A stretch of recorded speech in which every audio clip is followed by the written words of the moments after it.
Tired of the rat race in Boston, therapist Meera and her husband Henry Parsons, an architect, have recently moved into an isolated, ultra-modern house in Corrales, New Mexico. Henry designed and built this house himself. Meera is a cancer survivor who worries that the disease may return to threaten her health. Henry is very understanding and supportive of her concerns. One evening, after returning home from a date night together, the couple finds that their house has been broken into. The living room has been trashed during the intrusion. Although many valuable items remain, the only items stolen are a laptop and their cell phones. They had deliberately left the phones behind at home so as not to be a distraction during their date. After the break-in, a detective visits the house to investigate. While at the house, the detective hears pipes rattling. He suggests they need a plumber to fix the problem. Following the incident, Henry installs a security system at the house to protect them from future intrusions. A few days later, Meera is woken in the night by strange noises in the house. The noises sound like rattling pipes. When she tries to turn on the lights, they do not work. Henry goes outside to check the generator. He finds that it has been smashed and disabled. He sees flashlight beams moving in the windows of the house. Henry realizes the intruders have returned. Dashing back inside, Henry finds Meera bound and gagged in the bedroom. He releases her from her restraints. They try to escape from the house, but are pursued by masked men through the rooms. Henry retrieves a handgun that he had hidden somewhere in the house. The couple flees upstairs to get away from their attackers. Henry lowers Meera down to the ground from an upper window. She gets to her car outside. Then she hears gunshots coming from inside the house. A wounded man staggers outside from the house. He is followed by Henry, who shoots and kills the man. The next day at the police station, Meera argues with Henry about the gun. He had kept the gun secret from her without her knowledge. They are shown mugshots of the three intruders by the police. All of the intruders were members of the Cobb family. The Cobb family lives in a rundown trailer park on the outskirts of town. Two of the intruders are now dead from the confrontation. One intruder, Dylan Cobb, is in the intensive care unit at the local hospital. The couple is told by the detective that another family member, college student Christine Cobb, has recently gone missing from the area.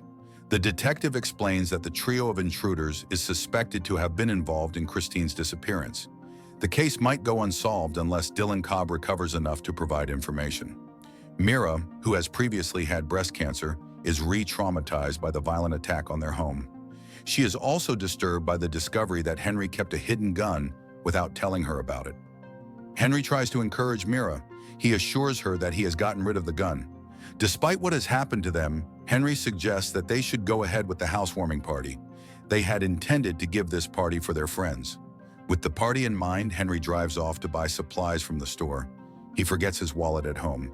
When Meera notices that he has left his wallet behind, and when she cannot reach him by phone to tell him, she decides to follow him to the store in her car. She wants to give him the wallet. Meera soon catches up with Henry's car on the road. To her surprise, Henry turns off towards the hospital instead of heading to the store as planned. Distracted by this unexpected turn, Meera collides with another vehicle before she can follow Henry to see where he is going. Meera's car is damaged in the collision. The car is taken to the body shop for repairs. She takes an Uber home from the accident scene. Back at the house, Meera tells Henry what happened with the car accident. She asks him why he went to the hospital instead of the store. Henry claims it was just a wrong turn and nothing more. With her own car out of action for repairs, Meera borrows Henry's car to get to work the next day. In the parking lot at her workplace, she meets the detective in charge of the case. The detective tells her that the surviving intruder, Dylan Cobb, has died at the hospital. The case is now closed. Meera also learns from the detective that Dylan died on the same night she saw Henry turn towards the hospital. Now deeply suspicious of her husband's behavior, Meera looks through the GPS navigation record on Henry's vehicle. She sees that the Cobb family's trailer park address appears in the history. Meera drives to the Cobb family's trailer park. She manages to enter their trailer when no one is home. Inside the trailer, she finds an envelope from Henry's construction company. The address on the envelope is written in Henry's handwriting. Meera opens the family's mailbox outside. She finds a package containing a video camera. A neighbor appears and confronts Meera. He says he saw her car at the trailer a few days before. He accuses her of snooping around the property. The neighbor seizes the package from her. He bangs it against a wall in anger. Meera grabs the package back from him and quickly leaves the trailer park. Back home, Meera tries to play the video from the camera. She finds the camcorder is broken from being banged against the wall. The camcorder will not play the tape properly. She sees only a brief image of Dylan Cobb on the damaged tape. Meera orders another camera of the same model online. She arranges to have it delivered to her work address so Henry will not know. Meera decides to search Henry's office at home for more information. She finds a USB chip with photos documenting the construction of their house. Dylan Cobb appears in the photos as one of the construction team workers. Henry arrives home unexpectedly. Meera has to cut short her search to avoid being caught. Later that night, while Henry sleeps, she studies the photos again on the computer. This time, she sees images of Christine, the missing girl. The images show that Christine visited the construction site. The next day, Meera confronts Henry with all the evidence she has found. She wants to know why an envelope with his handwriting was at the Cobb trailer. She asks why he himself had visited the trailer according to the GPS. She demands to know why he started keeping a gun in the house. She questions how he has pictures of the missing girl Christine on his computer. Henry has an explanation for everything. He explains that he was short of cash to complete building their house. He admits he committed fraud in order to get extra cash to cover the balance. He intended to repay the money eventually. Dylan Cobb had worked for Henry on the construction project. Henry fired Dylan after witnessing him mistreat his daughter Christine. Dylan was enraged by being fired. He swore revenge against Henry. Dylan also threatened to expose Henry's dodgy financial dealings to the authorities. Henry had been paying Dylan money to keep quiet about the fraud. After Henry stopped making the payments, Dylan and the other Cobb men broke into the house in retaliation. Meera is reassured by Henry's explanation. Things seem okay between them again. When the new video camera arrives at her office, she is no longer interested in looking at the film she found at the Cobb home. She believes Henry's story. Finally, it is the night of the housewarming party. With the house full of guests, the party is in full swing. People are enjoying themselves. When Meera happens to see a television news item about the still missing Christine Cobb, her suspicions are reawakened despite Henry's explanation. Meera decides to watch the tape after all. She retrieves the new camcorder that was delivered to her office. She plays the tape from the Cobb trailer. On the tape, Dylan Cobb talks about how he did not like the way Henry looked at his daughter Christine.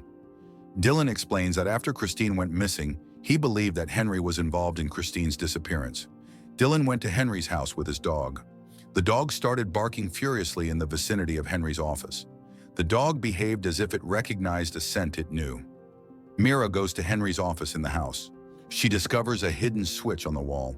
When she activates it, the switch opens a door to a secret basement.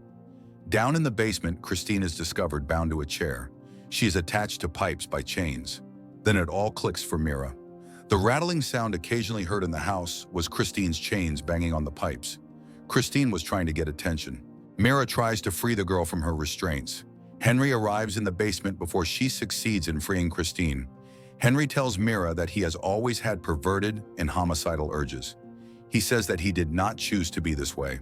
The horrifying truth crashes down on Meera. The reason Henry built their isolated home was so he could have a secret place. He wanted a place to keep his victims hidden from the world.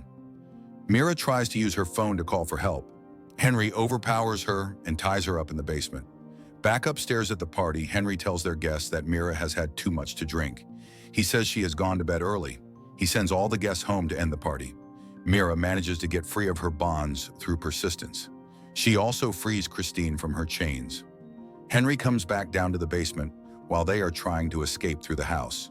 A chase ensues through the rooms with Henry pursuing them. Henry knocks out Meera during the struggle.